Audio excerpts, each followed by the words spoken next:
Tapi hari ini Bapak Ibu Saudaraku, tema firman Tuhan adalah rahasia mendapatkan janji Tuhan. Sama-sama 1, 2, 3. Rahasia mendapatkan janji Tuhan.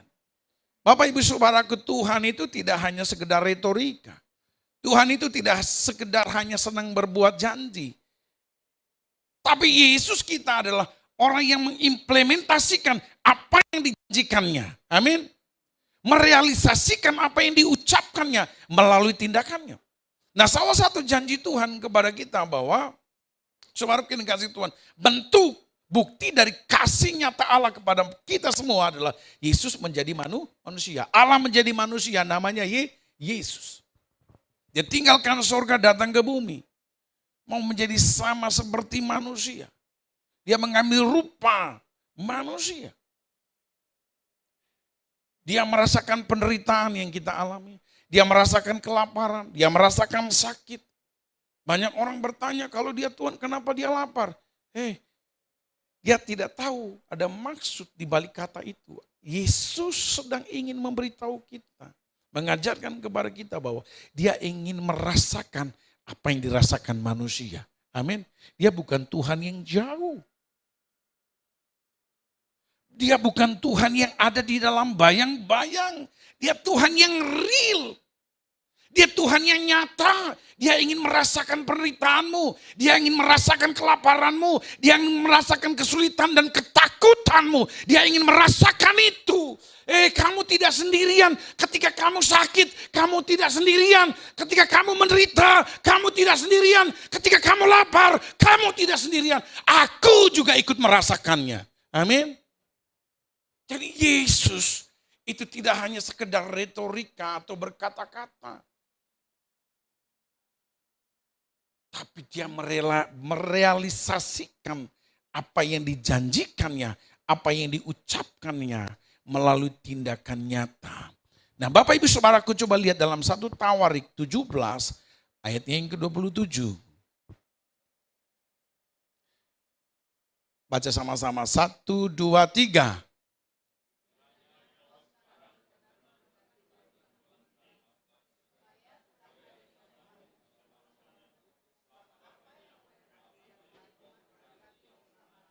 Katakan amin. Salah satu janji Tuhan buat kita adalah berkat. Berkat Tuhan itu bukan sementara, Pak. Berkat yang dijanjikan Tuhan itu selama-lamanya. Selama hidupmu bergaul dengan Tuhan, selama hidupmu melekat dengan Tuhan, selama Tuhan itu yang kau inginkan, selama Tuhan itu yang kau kejar, selama Tuhan itu yang kau cari dalam hidupmu, maka pemeliharaan itu akan senantiasa menyertai saudara. Amin. Apa yang dijanjikan Tuhan itu menjadi bagian saudara. Dalam Yohanes 15 ayat yang kelima, coba lihat. Yohanes 15 ayat yang kelima kata Deborah. Ya, ayat yang sudah familiar, yang sudah kita sering baca bersama-sama. Yohanes 15 ayat yang kelima. Akulah pokok anggur itu.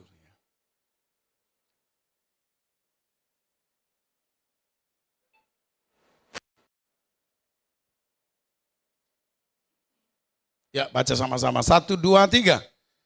Akulah pokok anggur dan kamulah ranting-rantingnya. Barang siapa tinggal di dalam aku dan aku di dalam dia, ia berbuah banyak. Sebab di luar aku kamu tidak dapat berbuat apa-apa.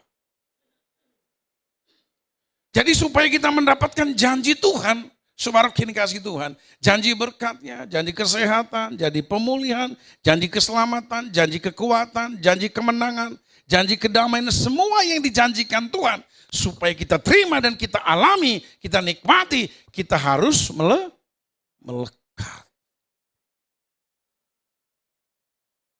Kita harus melekat dengan Tuhan. Kita harus nyantol dengan Tuhan. Kita harus menyatu dengan Tuhan. Sehingga apa yang dijanjikan tidak hanya sekedar kita dengar, tapi kita rasakan, kita alami, kita nikmati, saudaraku. Amin. Sebab berkat Tuhan itu tidak hanya sekedar untuk didengar, tapi untuk kita alami, kita nikmati, dan kita bagikan. Amin. Karena hidup kita diberkati untuk menjadi berkat.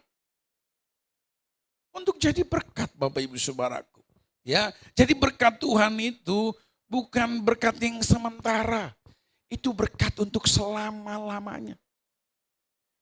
Bagiannya kita bagaimana supaya berkat yang dijanjikan Tuhan. Supaya selama-lamanya kita nikmati, kita alami, kita terima sampai anak cucu kita. Tugas kita adalah kita harus terus melekat dengan Tuhan. Melekat dengan Tuhan.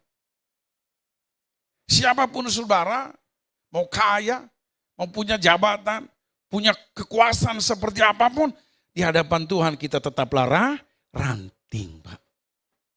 Kita tetap ranting. Kita tetap ranting. Ya. Saya pernah menyampaikan hal ini. Ada 3 ciri ranting, saya ingatkan sekali lagi ya. 3 ciri ranting apa Bapak Ibu? Yang pertama, ranting itu tidak bisa hidup dari dirinya sendiri. Jadi supaya ranting itu tetap hidup, dia harus melekat dengan sumbernya. Yang kedua, ranting itu tidak bisa bertumbuh dari dirinya sendiri. Jadi satu-satunya cara supaya ranting itu bertumbuh, dia harus melekat. Nyantol dengan sumbernya. Yang ketiga, ranting itu tidak bisa berbuah dari dirinya sendiri. Ranting itu harus terus melekat dengan sumbernya. Sebab buah yang dialirkan ke rantingnya, itu sumbernya dari pokoknya. Jadi itu gambaran hidup kita. Saudara mau pengusaha sesukses apapun, mau sepintar apapun, jabatan kita, mau pendeta, mau jemaat, mau siapa saja. Orang kota, orang desa, mau kerajaan atau rakyat jelata, kita semua sama-sama ranting di hadapan Tuhan. Kalau hidupmu tidak berbuah, hidupmu tidak menjadi berkat, hidupmu tidak jadi contoh, tidak jadi teladan, hidupmu, rohanimu tidak bertumbuh, saudara bisa ditebas dan dibersihkan. Ranting itu dikeluarkan dari dahannya, dari pohonnya, dari induknya. Terlepas dari pokoknya. Lalu dia menjadi kering. Lalu ditaruh di sampah, lalu dibakar. Nggak ada gunanya. Jadi Bapak Ibu Saudaraku, itu makanya begini. Selama kita hidup, ayo hiduplah untuk memuliakan Tuhan. Jadi pengusaha-pengusaha yang memuliakan Tuhan. Jadi hamba Tuhan yang memuliakan Tuhan. Jadi karyawan, jadi mahasiswa, jadi apa saja yang hari ini Tuhan percayakan. Ayo semua itu menjadi sarana kita untuk semakin dekat Tuhan. Amin. Iya. Semakin cinta Tuhan. Saya terberkati dengan khotbahnya Bu Irin berapa Jumat yang lalu. Bahwa ingini Tuhan, kejar Tuhan, cari Tuhan. Itu mungkin bahasa yang sudah sering kali disampaikan oleh pendeta, hamba Tuhan. Tapi ketika itu disampaikan dan hatimu sedang rindu dan haus akan Tuhan, kata-kata itu sederhana, tapi itu akan membangkitkan imanmu. Amin. Kejar Tuhan, ingini Tuhan, cari Tuhan, sampai engkau menemukan Tuhan dan alami Tuhan. Jadi Bapak Ibu Saudaraku, poin yang pertama, orang-orang yang seperti apa yang mendapatkan janji-janji Tuhan? Yang pertama saudaraku, coba lihat di dalam, oke yang pertama, 1, 2, 3. Orang yang sering mendengarkan dan melakukan firman. Jadi orang yang mendapatkan janji Tuhan itu orang yang suka mendengar firman dan melakukan firman, Pak. Orang yang taat dan tunduk sama firman. Ya. Coba lihat ayatnya. Ya. Yakobus 1 ayat 22. Yakobus 1 ayat 22. Yakobus 1 ayat 22.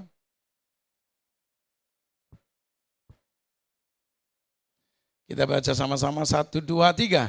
Tetapi hendaklah kamu menjadi pelaku firman dan bukan hanya pendengar saja. Sebab jika tidak demikian, kamu menipu diri sendiri. Sebab jika seorang hanya mendengar firman saja dan tidak melakukannya, ia adalah seumpama seorang yang tidak sedang mengamat-amati mukanya yang sebenarnya di depan cermin. Bapak Ibu Saudaraku, sederhana. yang ditawarkan Tuhan buat kita melalui firman-Nya. Supaya kita mendapatkan janji Tuhan. Supaya mendapatkan apa yang diinginkan Tuhan untuk kita alami. Tuhan bilang apa? Sarannya apa di situ? Yaitu dengar dan lakukan firman. Dengar dan lakukan firman. Taat saja sama firman Tuhan. Ikuti saja firman. Tapi bagaimana kita bisa ngikuti firman? Suka firman aja tidak.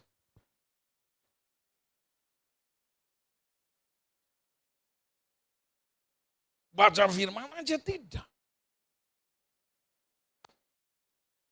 Jadi dengar firman dan lakukan firman. Amin. Nah itu orang-orang yang akan menerima janji Tuhan. Sesederhana itu Pak Tuhan tawarkan. Ketika kita suka firman, dengar firman, lakukan firman, taat saja firman, tunduk saja sama firman, janji itu akan menjadi nyata dalam hidupmu. Amin. Itu syarat untuk mendapatkan janji Tuhan. Bapak Ibu Saudaraku, tentu untuk mendapatkan apa yang dijanjikan, itu pasti ada komunikasi sebelumnya, ada kesepakatan, betul enggak? Ada kesepakatan. Bapak Ibu, kenapa kita bisa pakai tempat ini untuk beribadah? Karena ada kesepakatan sebelumnya, ada perjanjian, ada yang dibicarakan atas tempat ini antara kita dengan yang punya tempat. Setelah perjanjian itu disepakati, maka yang dijanjikan itu kita bisa nikmati sekarang, yaitu tempat ibadah ini. Tuhan berjanji, aku akan memberkati kamu. Aku akan menolong kamu. Aku akan memberi kekuatan. Aku akan menyembuhkan dan menyelamatkan kamu. Nah bagiannya kita, Tuhan bilang apa? Dengar dan lakukan firman. Taat saja dan tunduk sama firman supaya hidupmu baik.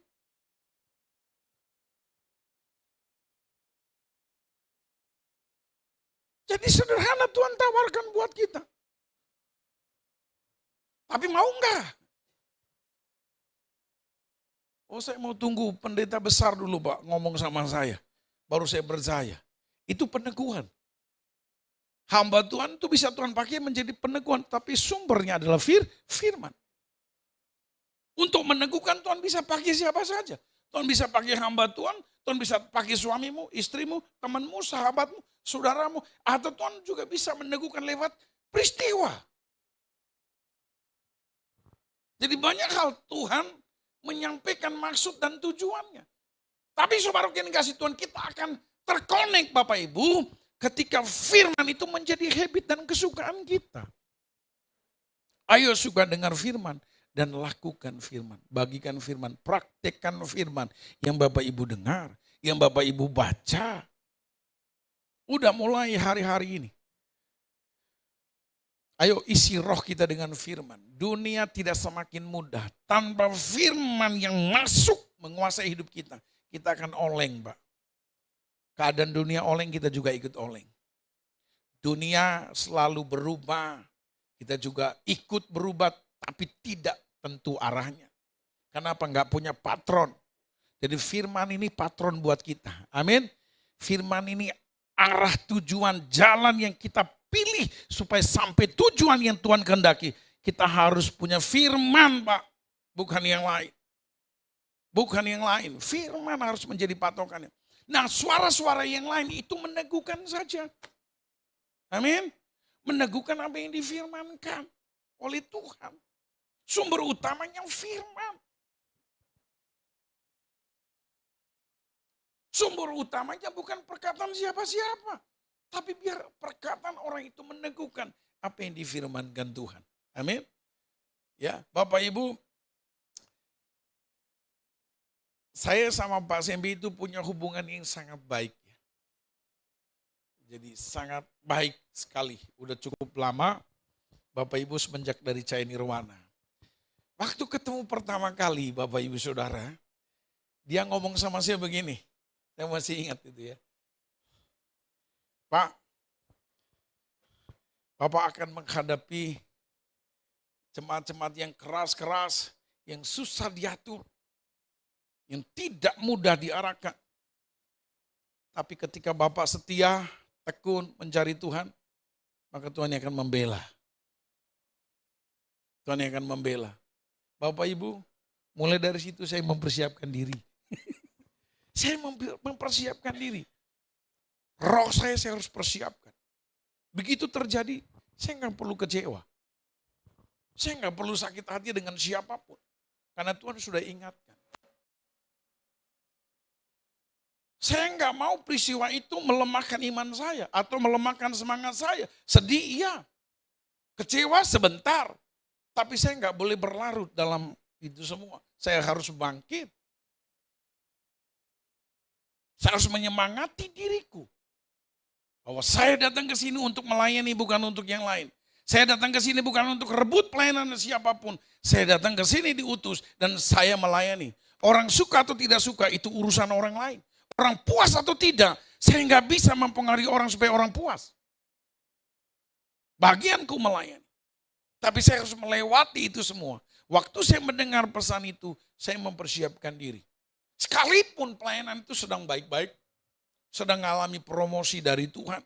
Tim musik kita sangat baik, alat musik kita sangat bagus, WL kita bagus-bagus. Bahkan ada presenter TVRI, ibadah kita jadi ketua pemuda, jadi sekolah minggu.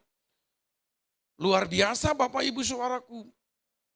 Ya, kita KKR anak-anak muda kita pakai Buntos Cafe. Jadi kita punya tim musik yang keren-keren Bapak Ibu Saudara. Waktu itu. Tapi itu biar menjadi sejarah perjalanan. Kita nggak boleh menoleh ke belakang. Sebab yang terbaik masih ada di depanmu. Amin. Ya, itu menjadi sejarah dan pengalaman hidup. Memang kita perlu melewati itu semua agar kita bisa menghargai bahwa pekerjaan Tuhan itu perlu saling mensupport. Amin. Saling mendukung, Pak. Tidak boleh ada kepentingan pribadi di situ. Nggak boleh. Kepentingan Tuhan dan melalui kita. Amin. Tujuannya untuk kemuliaan Tuhan, bukan untukku. Itu makanya saya lebih suka, ini gereja kita. Bukan gerejanya Pak Yusak. Ini gereja kita. Ayo Pak, ibadah di gerejaku. Bapak Ibu punya rasa memiliki. Kalau punya rasa memiliki, saya percaya ada tanggung jawab di sana yang ada di hatimu. Saudara nggak mungkin ingin merusak pekerjaan Tuhan. Nggak mungkin. Tapi kalau punya agenda pribadi Pak, yang benar jadi rusak.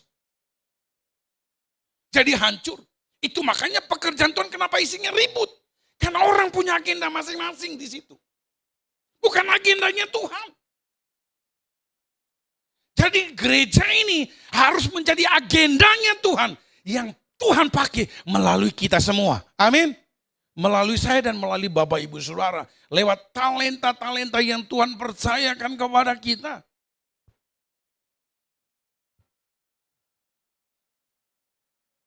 Jadi Bapak Ibu Saudaraku agendanya Tuhan. Nah supaya kita semua sadar mengenai peranan kita harus butuh firman. Sebab hanya firman yang bisa mengingatkan kita dari kesalahan kita.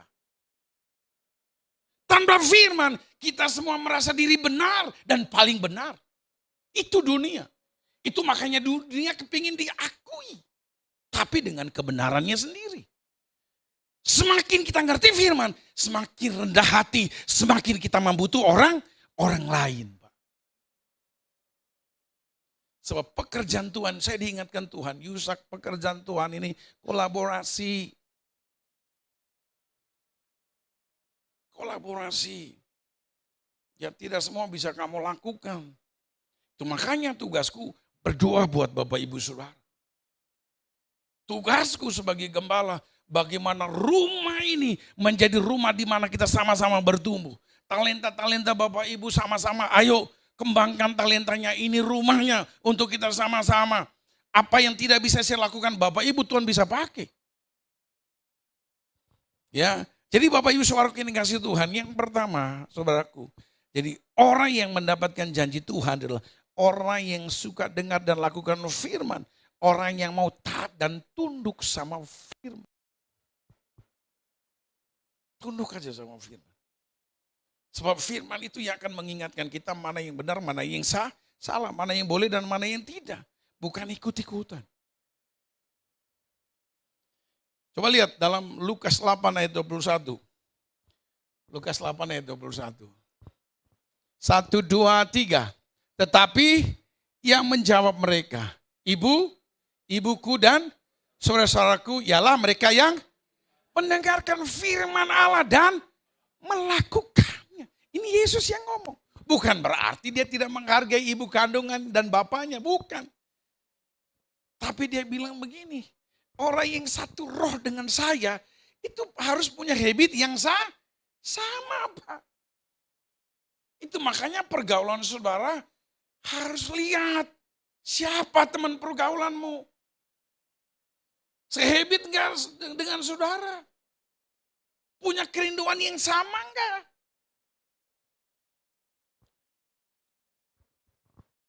Kitanya dalam roh, pendetanya tidak. Enggak bisa jalan. Kita harus sama-sama. Punya kerinduan yang sama, punya habit yang sama, punya kesukaan yang sama. Ya, sekali lagi saya ingatkan pesan dari Pak Andi Noya, saudaraku. Gereja itu, ibadah itu harus ada rohnya. Bukan mewahnya. Tapi selama ini kan banyak orang cari mewahnya. Musiknya bagus. Itu kebutuhan daging, Pak. Tapi bukan berarti gereja nggak butuh itu. Kita butuh kalau memang punya uang. Kenapa tidak? Amin. Loh iya. Kalau punya uang bisa beli peralatan yang bagus kan puji Tuhan. Tapi alat-alat itu tidak akan jadi apa-apa ketika hidupmu tidak melekat dengan Tuhan. Musik itu hanya menyenangkan dagingmu, bukan menghidupkan rohmu. Beli videotron. Kalau rohmu nggak hidup, videotron itu hanya bangga-banggaan tok. Gereja kami sekarang punya videotron, luar biasa. Beli cash ya Pak? Enggak, kredit. Nyusahkan diri. Begitu enggak bisa bayar, ayo urunan Pak. Gimana? Urunan. Saya pikir dengan, apa namanya ini? Ini apa namanya? Proyektor. Bapak Ibu bisa nikmati kan? Ya untuk videotron ini kita bayangkan dulu aja. Kita bawa dalam doa aja. Kalau uangnya ada ya beli. Amin. Kalau uangnya ada. Jadi nikmati aja.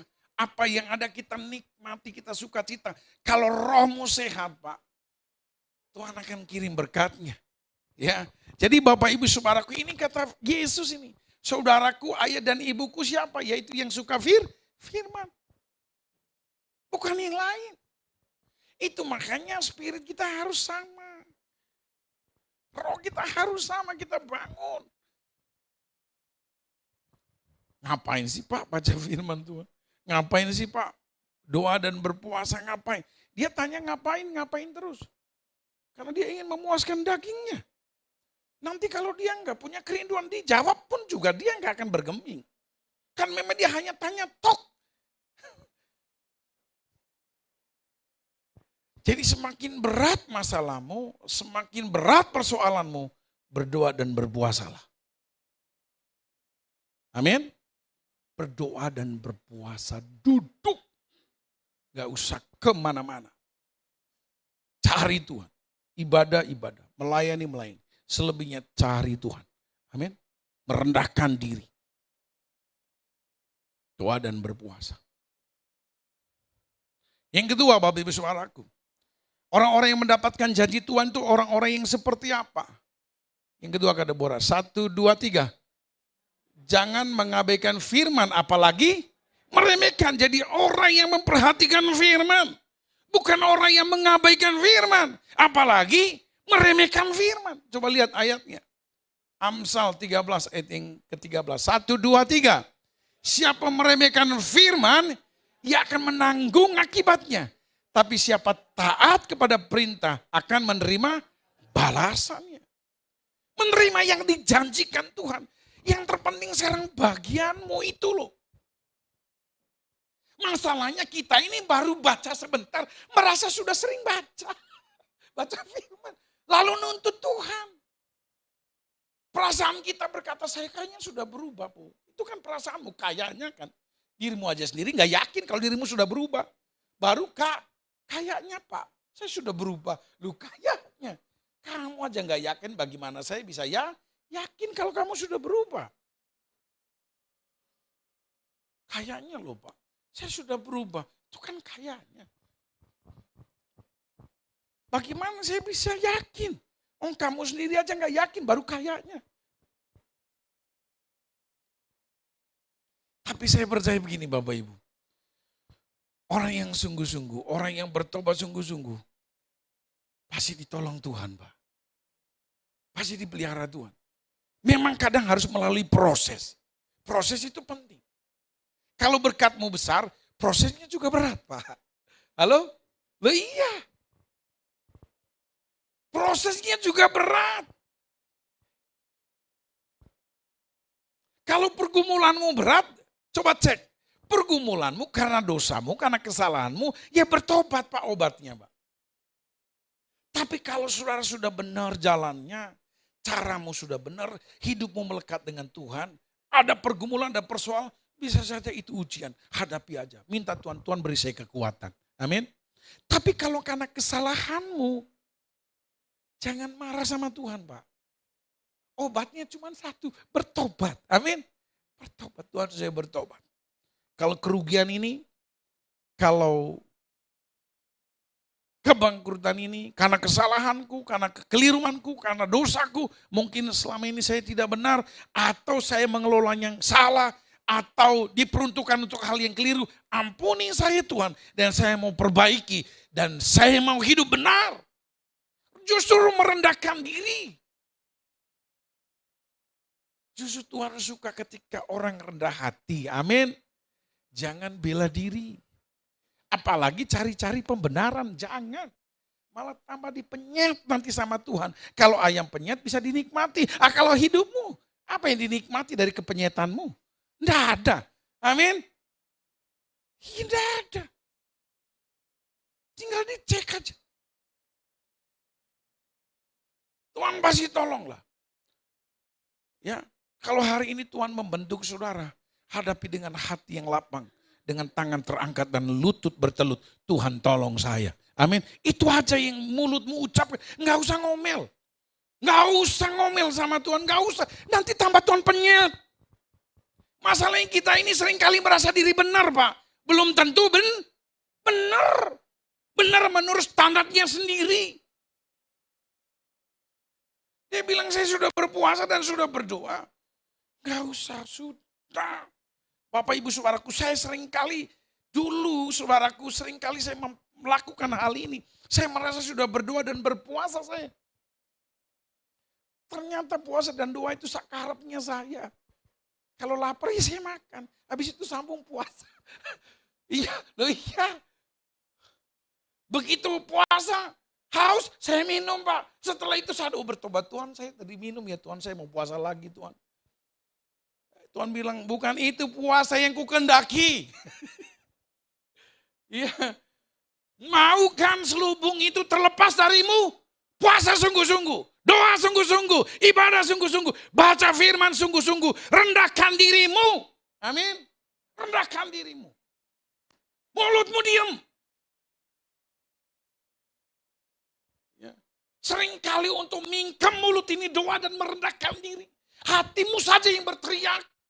Gak usah mulutmu, karena mulutmu seringkali salah. Bukan mengucap syukur, tapi ngomel sama Tuhan. Nuntut Tuhan. Ketika Tuhan nanti tuntut balik. Oke. Sekarang kamu nuntut.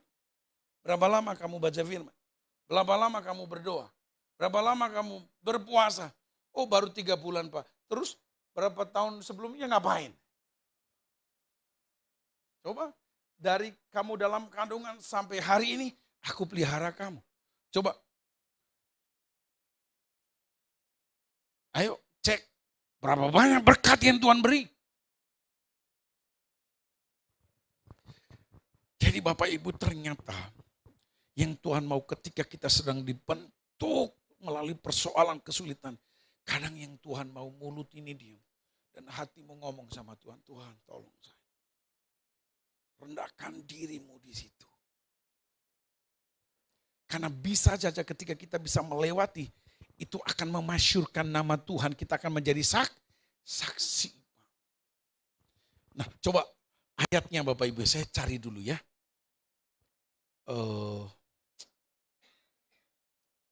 Ayatnya di mana ya? Jadi kalau Tuhan membentuk saudara, jangan protes sama Tuhan ya. Coba Yesaya 43 ayat 21, ini di luar ini. Yesaya 43 ayat 21.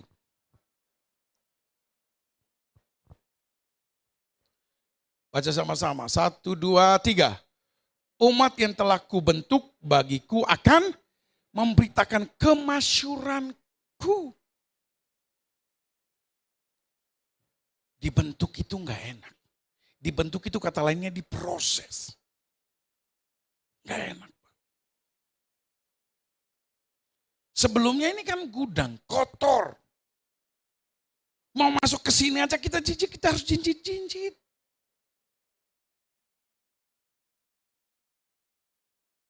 Kayaknya enggak layak untuk dipakai ibadah. Kalau pertama kali kita datang ke tempat ini, paku di sana sini, beling di sana sini, kaca di sana sini, besi di sana sini, berantakan. Tapi begitu tempat ini dibentuk, diproses, dibangun, ditata, menjadi tempat yang menarik. Bisa saja kesulitan yang kau hadapi hari ini, itu Tuhan sedang membentuk hidupmu. Amin. Membentuk, memproses kita. Sebab nantinya Tuhan mau lewat persoalan ini, kamu bisa menjadi saksi. Amin. Kamu bisa bersaksi, dulu aku susah, dulu aku menderita, dulu aku sulit. Mau pinjam sana nggak boleh, nggak bisa. Mau pinjam sana nggak bisa. Ketika saya ambil keputusan untuk tidak pinjam sana sini, saya mau berlutut saja dan angkat tangan. Di situ Tuhan buat mujizat buat saya. Jadi semua ada maksud Tuhan. Ketika kita ada firman, maka firman itu yang akan mengingatkan. Jangan pakai cara yang sana. Kamu berlutut aja. Kamu cari aku aja.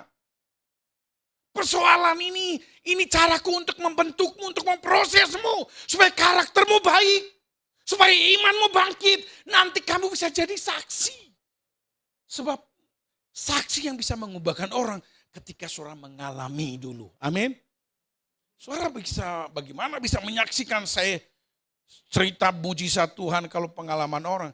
Jauh lebih baik kalau pengalamanmu sendiri dengan Tuhan. Amin.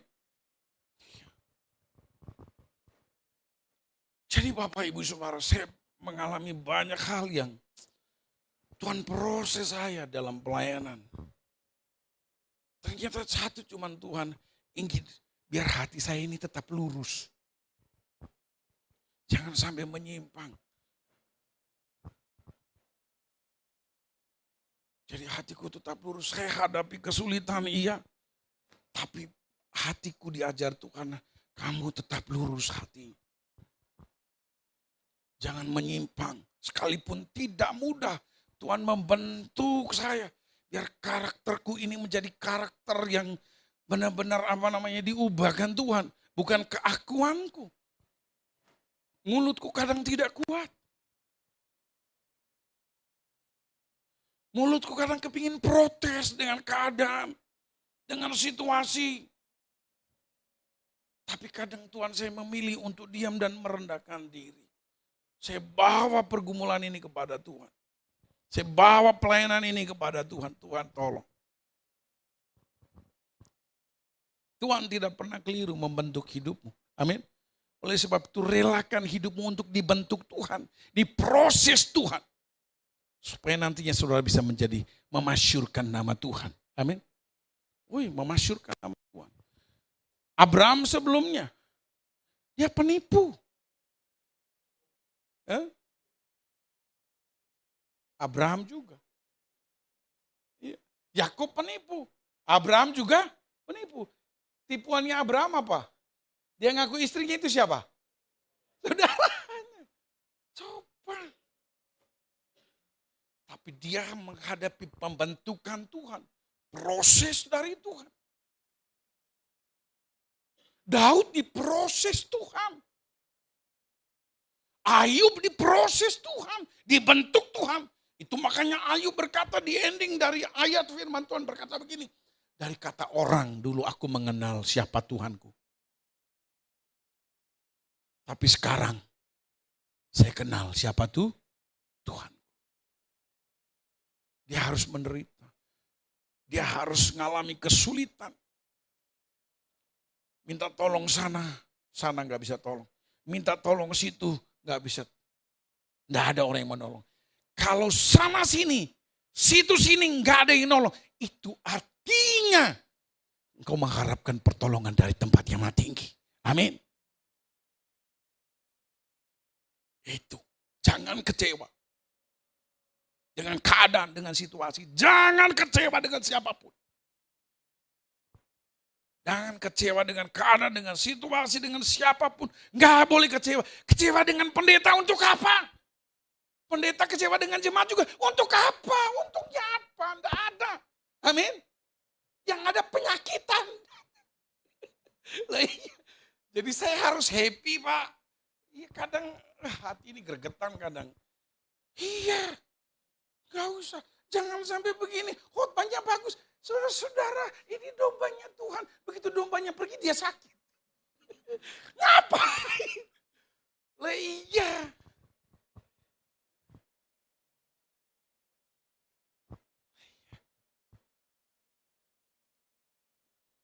Dan haleluya, ya.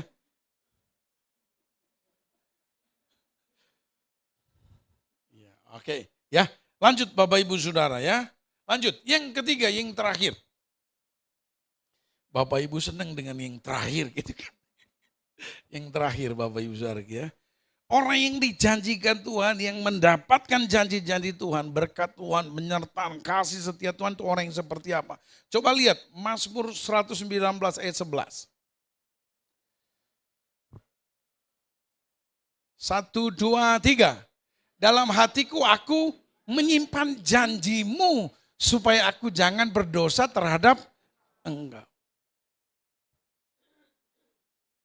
Kenapa seringkali orang jatuh dalam dosa? Karena tidak ada firman di hatinya. Kedagingannya yang mengontrol perilakunya. Kedagingan yang mengontrol hawa nafsunya. Kedagingan yang mengontrol keakuannya. Nggak ada firman.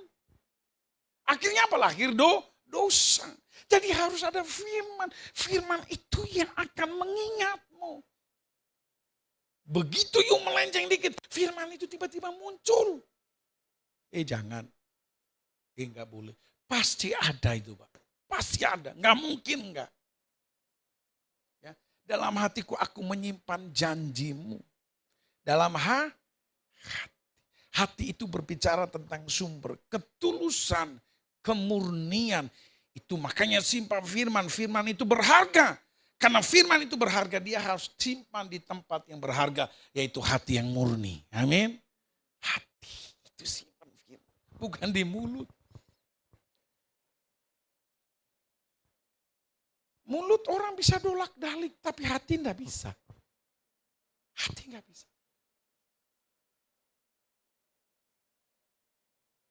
Kalau orang yang mulutnya suka dolak-dalik, dia bisa pakai firman untuk kepentingannya.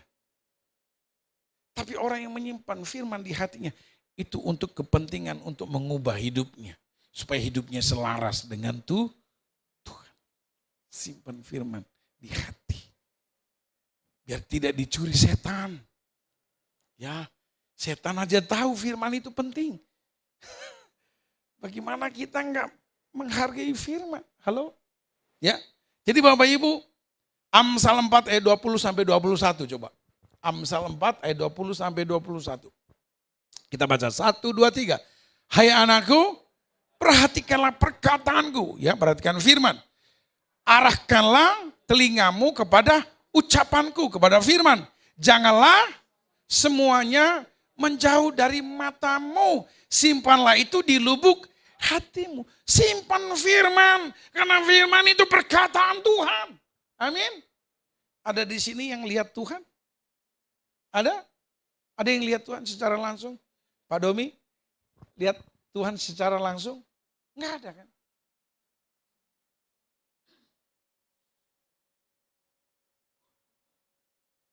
Karena kita itu nggak bisa lihat Tuhan secara langsung.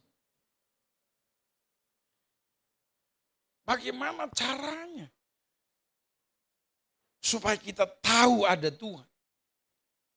Perkataan-perkataan Tuhan bagaimana supaya kita tahu kalau perkataan Tuhan itu menghidupkan, menguatkan, membangkitkan semangat, menyelamatkan kita. Ya dari mana? Dari firman yang tertulis. Dari mana kita percaya dengan omongan orang? Dari apa yang tertulis. Dari perjanjian yang dibuat. Melalui tulisan. Itu makanya semua perjanjian lebih baik tercatat. Karena orang bisa mengklaim. Pendeta nggak bisa mengklaim. Nggak bisa. Karena ada tertulis. Kita mengucapkan apa yang tertulis. Kita ucapkan. Ketika saudara lemah, firman saudara ucapkan. Firman Tuhan berkata, saya kuat. Amin. Saya kuat. Ketika saudara sakit, Tuhan bilang, saya sehat, saya sembuh. Mungkin kenyataannya saudara fisik masih sakit. Tapi roh memperkatakan, you say sehat. Jadi Bapak Ibu Saudara yang kasih Tuhan, ada 3 hal.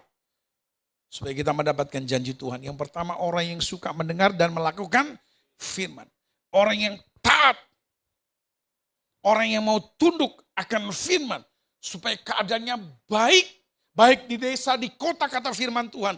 Firman itu yang memelihara. Amin. Mau di pelosok sekalipun ke sana Tuhan memerintahkan berkat. Kalau orang itu terus ada dalam firman. Ya, teman saya nggak takut kekurangan. Tuhan pasti pelihara. Ya, Tuhan pasti tolong dengan berbagai cara. Memang cara Tuhan menolong kita itu ajaib. Kadang kalau saya cerita, itu seolah-olah ceritaku itu dibuat-buat. Tapi memang cara Tuhan itu Tuhan atur, Pak. Berkatnya itu enggak sekaligus datang, Tuhan atur. Saya mau cerita begini. Setelah gereja kita ini, keuangannya sudah mulai baik. Bapak Ibu, orang-orang yang dari luar kota, tiba-tiba yang selama ini nabur, tiba-tiba berhenti dengan sendirinya. Enggak ada komando, Pak. Enggak ada informasi. Enggak ada. Tiba-tiba berhenti. Ada orang yang nyumbang perjamuan kudus dari awal sampai 2 tahun yang lalu, Pak. Nyumbang, kita enggak minta. Nyumbang perjamuan kudus. Tiba-tiba berhenti dengan sendirinya. Mereka tahu dari mana? Kalau keuangan kita mulai membaik. Nggak ada yang beritahu. Saya juga nggak beritahu. Karena saya juga tidak woro-woro ke orang-orang itu kami butuh perjamuan kudus. Enggak. Tiba-tiba orang itu minta alamat, kirim perjamuan kudus. Berapa tahun? Lebih dari 8 tahun. Orang kirim perjamuan kudus buat kita. Berhenti dengan sendirinya. Begitu ada anak Tuhan yang Tuhan pakai untuk membayari kita tempat ibadah, hotel. Bapak Ibu, ada orang lain yang dulu yang menabur untuk bayar hotel, tiba-tiba berhenti dengan sendirinya. Jadi Tuhan atur, Pak. Tuhan atur. Padahal nggak ada yang komando. Nggak ada yang woro-woro. Saya istri nggak pernah woro-woro dengan siapapun. Tapi semua berhenti dengan sendiri. Kenapa? Saya diingatkan Tuhan supaya kita tidak rakus. Amin. Mungkin Tuhan pakai mereka untuk memberkati yang lain. Saya diingatkan Tuhan. Kenapa? Tuhan bisa atur itu, Pak. Bapak Ibu, ini kesaksian terakhir. Saya mungkin sudah cerita ini udah 2-3 kali ya, tapi saya ingatkan sekali lagi begini. Bagaimana cara Tuhan kalau hati kita terus melekat sama Tuhan. Waktu corona. Ya waktu corona itu kan saya memutuskan untuk, ya ada Bu Yohanes juga ya. tidak ada kolektan, tidak ada persepuluhan selama corona. Dan hotel tetap bayar Bapak Ibu. Ini real, hotel tetap bayar. Bapak Ibu Cianti, kalau Jumat saya saksikan mungkin dia tahu. Karena dia yang WA. Waktu saya kirim WA ke jemaat, ada Bu Yohanes jadi saksi ya, biar Bapak Ibu, oh pendeta ini bisa dipercaya. Ya. Jadi Bapak Ibu saya WA ke jemaat bahwa tidak ada kolektan, tidak ada persepuluhan selama kita corona. Cianti itu WA saya begini, Pak, terus untuk kebutuhan kesekretariatan, Bapak Ibu dan hotel bagaimana? Saya balas Cianti, saya ngomong begini, Ci, ini juga ingin membuktikan saya benar-benar hamba Tuhan apa bukan. Iya, biar yang penting semua jemaat pada sehat, tidak ada yang sakit dan bisa makan. Kita sama-sama berjuang selama corona ini, kita sama-sama berdoa. Bapak Ibu, begitu saya umumkan hari Sabtu lewat WA, Bapak Ibu, hari Senin Pak, hari Senin, seorang manajer sepatu, pabrik sepatu, tiba-tiba minta nomor rekening. Dan dialah yang bayar hotel selama corona. Dan yang menolong kita untuk beli beras makan. Berikan tepuk tangan bagi Tuhan. Siapa yang ngomong sama dia? Bapak Ibu, begitu corona selesai, berhenti dengan sendirinya. Ya benar, berhenti dengan sendirinya. Saya juga tidak tanya, kenapa berhenti? Saya nggak tanya, karena memang dia digerakkan Tuhan. Berhenti dengan sendirinya Pak, tanya Bu Yusa. Jadi hotel itu selama corona kita tidak pakai dan bayarnya lancar Pak. Bayarnya lancar, hotel kita nggak pakai, kita bayar terus hotelnya. Bapak Ibu, corona berhenti, dia berhenti dengan sendirinya. Siapa yang ngomong sama dia? Siapa yang menggerakkan hatinya kalau bukan Roh Kudus? Amin. Ini real Pak. Real. Dan saya dikasih pengertian, diingatkan Tuhan. Kenapa berhenti begitu? Supaya kita tidak ragus. Bukan berarti gereja kita nggak butuh uang.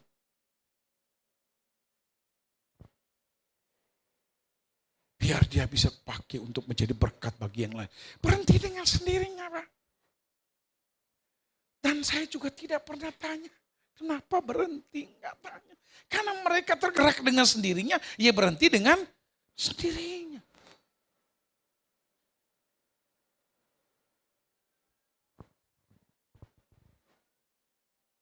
Tempat ibadah kita selama corona, yaitu dari rumah dan komsel di tempatnya Bu Yohanes.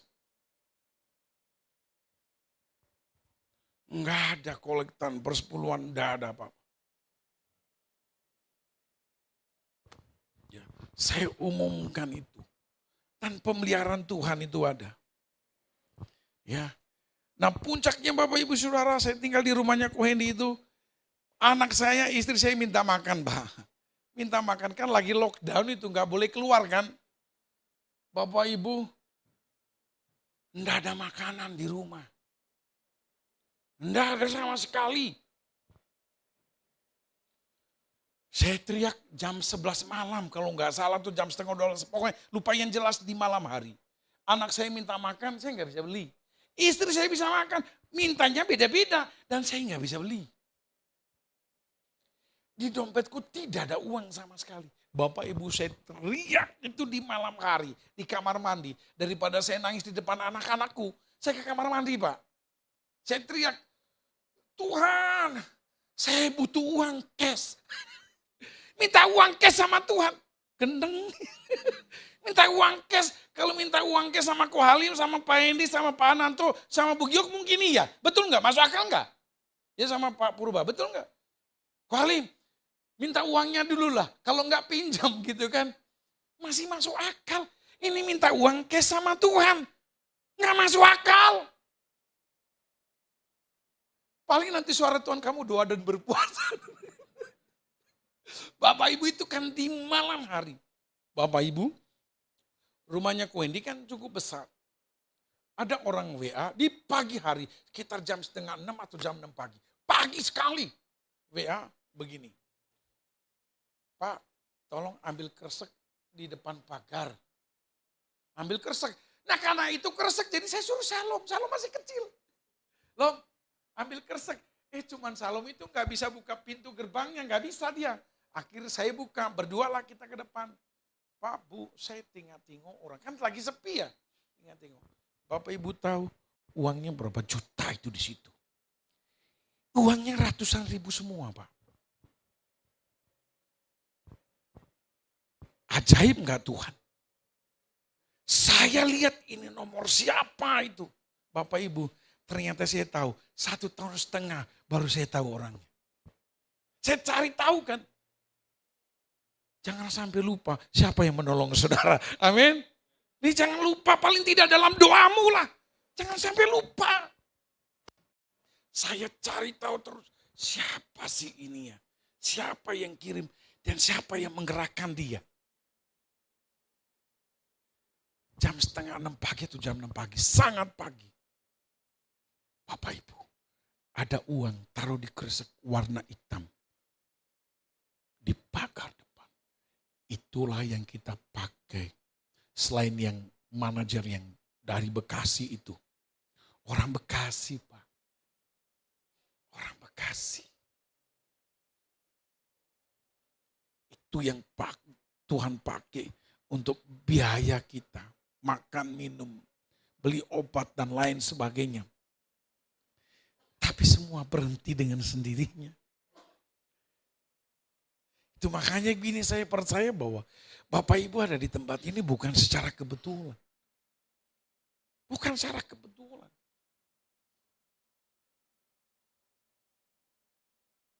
Tuhan mau pakai hidup saudara untuk menjadi berkat. Itu. Saya mengalami pertolongan Tuhan. Tidak ada uang, tidak ada persepuluhan kita untuk bayar hotel. Tiba-tiba orang kirim. Dan orang yang kirim berkat itu ceritanya begini Bapak Ibu. Dulu dia ibadah dari muda sampai dia menikah. Dia ikut som sampai tamat. Tapi ya tetap begitu-begitu aja dia. Lalu kita ibadah di sini Pak. Tempatnya ini tapi cuma di sebelah. Ya, ini tempat ini banyak ngalami mujizat Tuhan sebenarnya. Ya, banyak sekali. Dia datang ibadah sama istrinya datang ibadah. Saya tanya, "Loh kok dulu ibadah di mana?" Saya udah lama dari gadis dan dari perjaka sampai kami menikah. Tapi kami nggak ngalami sesuatu. Terus gimana? Ya kami ibadah di tempatnya Pak Yusak lah. Oke. Bapak Ibu kita ibadah. Waktu ngobrol Pak, tiba-tiba hatiku dapat impresi begini. Anak ini punya potensi. Anak ini punya potensi. Itu di hatiku Pak, ngomong begitu. Saya bilang begini, Tuhan bilang kamu punya potensi. Dia mentertawakan saya. Pak Yusak, di gereja besar aja saya nggak dilirik. Iya benar ini, saya ikut som tamat Pak Yusak. Tapi saya nggak jadi apa-apa. Masa yang benar suara Tuhan apa perasaannya Pak Yusak. Tapi ya coba diuji ya, ini perasaanku atau suara Tuhan. Bapak Ibu, ternyata Tuhan bilang begini, 6 bulan lagi, saya masih ingat 6 bulan lagi, kamu suruh dia sharing. Saya bilang sama dia, nanti kamu sharing. Jangan Pak Yusak, dia bilang jangan, saya nggak bisa. Saya bilang bukan sekarang, tapi nanti. 6 bulan lagi, saya bilang begitu. 6 bulan lagi kamu sharing. Pak, Bu, dia sharing, ngomongnya itu enak Pak. Ngomongnya enak, habis itu Pak, 6 bulan kemudian dia dapat pekerjaan. Jadi manajer di Cirebon. Jadi manajer Pak. Dari karyawan biasa. Dari karyawan biasa yang gak punya pengalaman apa-apa. Dia jadi manajer. Jadi begitu dia ibadah di sana kan kita tidak lagi komunikasinya lancar kan. Karena dia sudah di sana. Waktu itu belum ada grup. Jadi dia kerja di sana sekitar 1 tahun lebih atau 2 tahun begitu ya dia kerja, corona datang. Cara Tuhan itu begitu, corona datang. Dan saya umumkan tidak ada kolektan, tidak ada ibadah. Dan saya nggak beritahu dia karena dia bukan jemaat lagi, dia udah di sana. Kita nggak beritahu dia. Seninnya dia minta nomor rekening. Dan kita tidak tahu, saya pikir cuma hari itu doang. Ternyata setiap bulan dia kirim. Setiap bulan. Mungkin Pak Domi tahu Hanki? Hah? Udah lupa, sama-sama ibadah dulu gitu. Orangnya kurus itu. Kurus. Bisa dipromosikan jadi manajer. Dan ternyata Tuhan izinkan dia transit ibadah di sini. Cuman di depan. Transit ibadah. Sebab di masa sukarku Tuhan pakai dia untuk menolong kita. Saudara, cara Tuhan itu ajaib. Amin. Asalkan hatimu melekat dengan Tuhan. Firman-Nya itu menjadi kesukaanmu. Rohmu hidup. Kalau rohmu hidup, maka Tuhan akan pakai orang yang rohnya sama dengan kamu untuk menolongmu di waktu sukarmu. Amin. Tuhan cari bukan orang yang sembarang. Tuhan bisa kirim orang anak-anak Tuhan yang hatinya itu hati yang cinta Tuhan dan mengasihimu. Udahlah Tuhan, yang penting hati, urus hatimu itu yang penting. Itu makanya mulut ini jangan banyak ngomel sama Tuhan. Jangan banyak menggerutu, bersungut. Jangan. Kadang mulutmu menjadi kutuk gitu. Mulutmu bisa membuat Tuhan marah. Yang sebenarnya Tuhan mau berkati, tapi begitu ketemu mulut yang bersungut-sungut, ya udahlah, urungkan dulu niat Tuhan untuk memberkati, ya kan?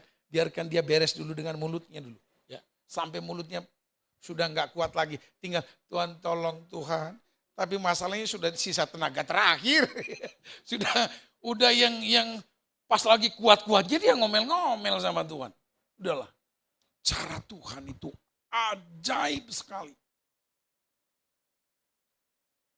Cara Tuhan itu ajaib sekali untuk menolong kita. Itu saya punya keyakinan itu, makanya begini. Selama kita lurus lempeng, Tuhan pasti tolong lah. Nggak mungkin nggak. Cuman prosesnya ya kita harus hadapi. Karena prosesnya itu ya berkatnya nanti sebesar itu Pak. Ya. Jadi Bapak Ibu Saudara mau menerima janji Tuhan? Mau ngalami janji Tuhan?